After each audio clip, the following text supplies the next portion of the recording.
Taya. Bago ko palasay. Paulit. Paulit na yun.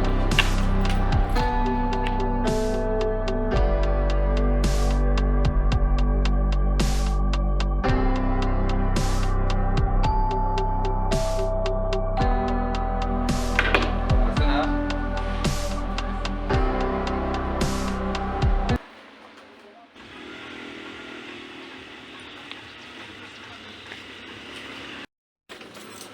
Di ba kasi, sabi ko sa'yo, lahat ng utos ka gagawin mo. Kasi hindi ka nakikinig eh. Ginagawa ko naman. Hindi. Tatanga-tanga ka kasi. Hindi, puro sarili mo lang sinusunod mo. Sinusunod kita. Hindi, ala ka sinusunod dito. May sinusunod Hindi, ako. hindi porke panganay ikaw na dapat na masusunod dito. Para, Natandaan mo. para manalo Umangat tayo, ka dahil sa akin. ginagawa ko yung Umangat ka dahil sa akin, kailangan hindi. kong gawin. Hindi. Hindi. Ano ba gusto mo mangyari Ano ngayon? gusto mo? Ha? Uy! Ano ba yan? Kayo na naman dalawa. Hindi, yung anak mo eh. Ano yung bigay? Puro na lang kayo away. Hindi, siya ang pagsabihin mo. Hindi kasi. Saan na naman kayo galing? Wala ka na dun. Galing na naman kayo sugalan. Kasi si mo, siya nagaya sa akin, hindi ako. Panganay ikaw, ba't ka sumama? Niya ako eh. Ikaw ba naman ang panganay, aayain mo yung kapatid mo? Ayaw mo mag-isip. Kaya ko lang naman siya inaya para dumami pera natin. Eh, kaso, Magandang dulot mo yung pinagagawa ninyo. Kung umanap na lang kayo ng totoong trabaho, wala pa sana kayo mapapala. Kunti na lang ang oras ko sa mundo. Panay pa kayo ganyan. Puro na lang kayo pag-away. Puro na lang kayo pagsusugal. Ayaw nyo umanap ng trabaho. kasalanan mo to eh. Ako na naman. Ikaw talaga. Kung sanay ka makinig sa akin, ito yung magkakagano rin. Hindi sana nalalaman ng tatay na ano nangyari sa akin. Gusto ko lang na... Look.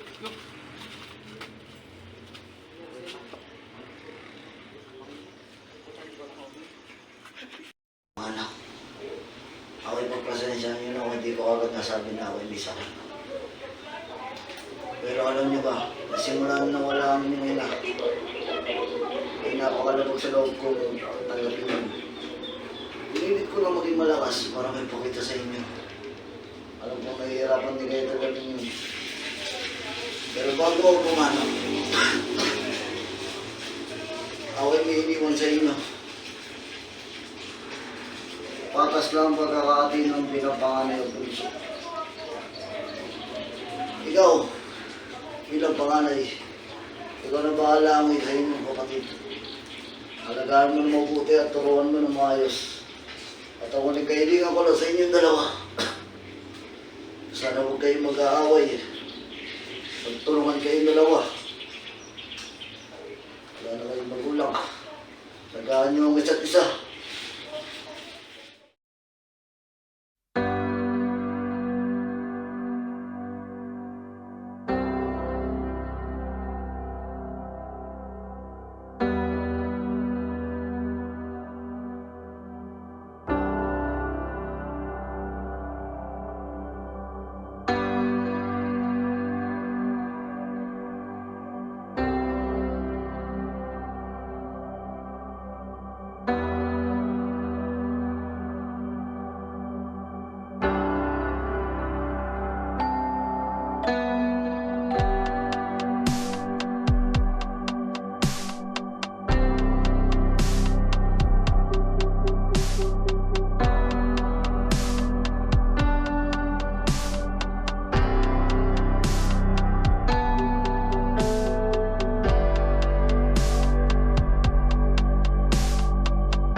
Hello, kailangan mo. Hello, tol. Kumusta na? Mabuti naman. Medyo nakakaahon. Balita ko, nagtayo ka daw ng business. Oo. Simula nung nawala si Lolo at naisip si Lolo. Kaya pinilit kong baguhin yung sarili ko. Para sa ikabubuti din ng last will ni Lolo para sa ating dalawa. Tol. Alam kong nakakaya itong sasabihin ko. Dahil sa mga pinagagawa kong walang kwenta sa buhay. Baka naman pwede mo akong tulungan. Magtayo din ng sarili kong business. Namulat ako sa realidad na hindi na tama yung ginagawa ko. Puro na lang ako pagsusugal. Nakakasawa din pala. Pag-aaksaya ng pera. Walang problema, tol. Kayong dalawa lang din naman yung magkapatid at kayong dalawa lang din naman yung magtutulungan. Sa mundong ito, I'm willing to help you. But in one condition, huwag ka na babalik sa buhay mo na ginagawa natin dati. Hindi na nakakaganda yun. Alam ko nakakita rin tayo ni Lolo. Mga tol, pinagsisihan ko na nga yung mga ginawa ko dati. Maraming salamat, tol. Nakakayaman. Bilang panganay, ganito pa yung ginagawa ko. Wala sa akin yung kuya. So paano? Kita lang tayo. Mag-iingat ka palagi. Natutuwa ako sa sinabi mo. Sige, Salamat, tol. tol. Mag-iingat ka din.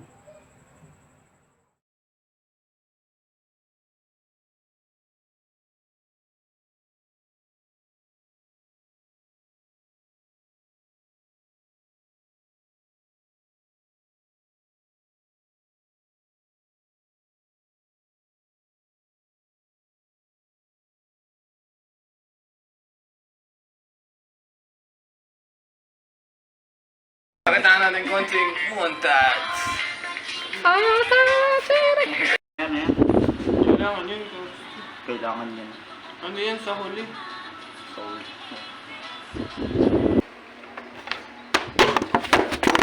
What a nice. Siya nagaya sa akin, hindi ako.